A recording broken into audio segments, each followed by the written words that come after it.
আসসালামু আলাইকুম দর্শক, কুকিং হাউস অফ দীপ্তির পক্ষ থেকে সবাইকে অনেক অনেক শুভেচ্ছা জানাচ্ছি।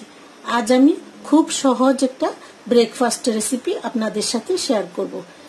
এই রেসিপিটা তৈরি করতে যা যা লাগে সেই সব উপকরণগুলি আমাদের সবার ঘরেই কম বেশি থাকে। আজকের রেসিপিটা তৈরি করতে আমার যা যা লাগবে 1 কাপ চালের গুঁড়া, 1 কাপ ভাত, আপনারা যে কোনো চালের ভাত নিতে পারেন, 1/2 কাপ পানি, নরমাল পানি, আর পরিমাণ মতো লবণ। এখন এইগুলি আমি একটা গ্রাইন্ডারে একদম মিহি করে পেস্ট করে নিব। উপকরণগুলি আমি গ্রাইন্ডারের জাগে দিয়ে দিচ্ছি ভাত, চালের গুঁড়া, পরিমাণ মতো লবণ, পানি। এখন আমি পেস্ট করে নিব। আমি একদম মিহি করে পেস্ট করেছি। এখন এটাকে হাত দিয়ে ডলে একটু ডো তৈরি করে নিব।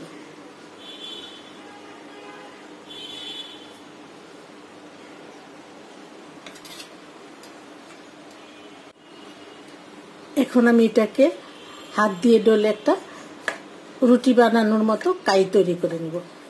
এই কাইটা একটু সফট এবং একটু আঠালো হবে। হাত দিয়ে ডলে নিতে হবে। কাইটা আমি তৈরি করে নিয়েছি। এখন এটা দিয়ে আমি রুটি তৈরি করে নেব।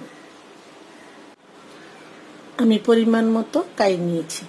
এখন একটু চালের গুঁড়া বোর্ডে ছিটিয়ে দিচ্ছি, দিয়ে আবার একটু ডলে গুল করে নিতে হবে। হাত দিয়ে একটু গুল করে নিব। রুটিটা আমি বেলে নিচ্ছি।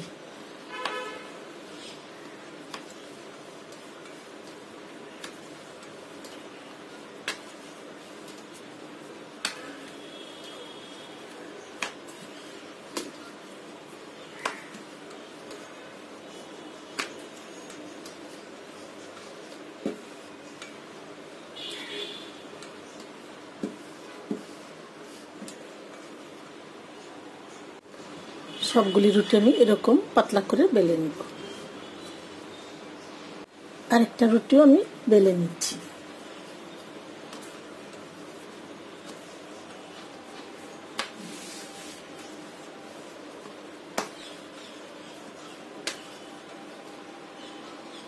আরেকটা রুটিও আমি বেলে নিয়েছি। রুটি যদি আঁকা বাঁকা হয় অথবা কিনার ফেটে যায়, তখন এই রুটিটা গুল করার জন্য এরকম যে কোনো আটা ময়দা রাখার কৌটা থাকে, কৌটার মুখটা দিয়ে এভাবে কেটে গুল করে নেবেন।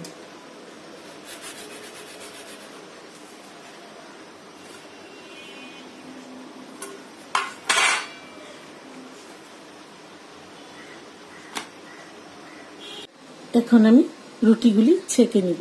এই রুটিটা ছেঁকতে কোনো তেল ঘিয়ের কোনো দরকার নেই। চুলায় একটা প্যান বসিয়েছি, প্যানটা গরম হয়ে গেছে। এখন রুটিটা দিয়ে দিচ্ছি। চুলার আঁচটা মিডিয়ামে রেখে রুটিটা ভেজে নিতে হবে। এখন একটু উল্টে দিচ্ছি।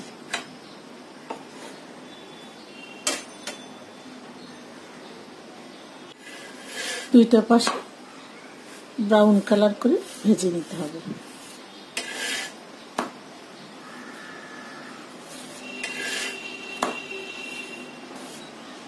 আমি ভালো করে ভেজে নিয়েছি।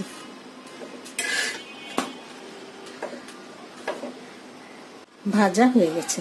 এখন আমি চুলার উপর থেকে প্যানটা সরিয়ে চুলার উপরে এভাবে ধরে রাখবো। তাহলে দেখবেন রুটিটা সুন্দরভাবে ফুলে যাবে।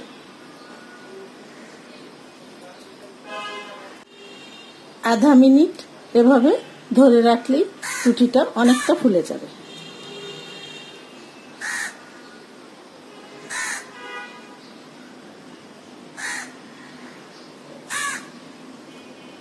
অনেকটা ফুলে গেছে, ভাজা হয়ে গেছে। এখন আমি নামিয়ে ফেলবো।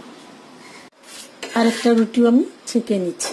এখন চুলার উপর একটু ধরে নিয়ে ফুলিয়ে নিচ্ছি।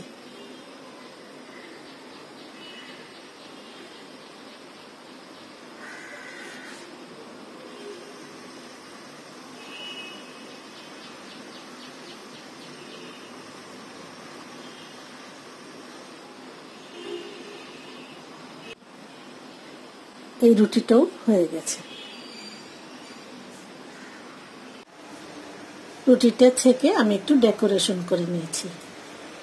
এখানে আমি কিছু সবজি রান্না করে নিয়েছি, আর এটা হচ্ছে খাসির কলিজা, আর এটা হচ্ছে সালাদ। আপনারা চিকেন অথবা অন্য যে কোনো সবজি ডাল দিয়েও খেতে পারবেন এই রুটিটা।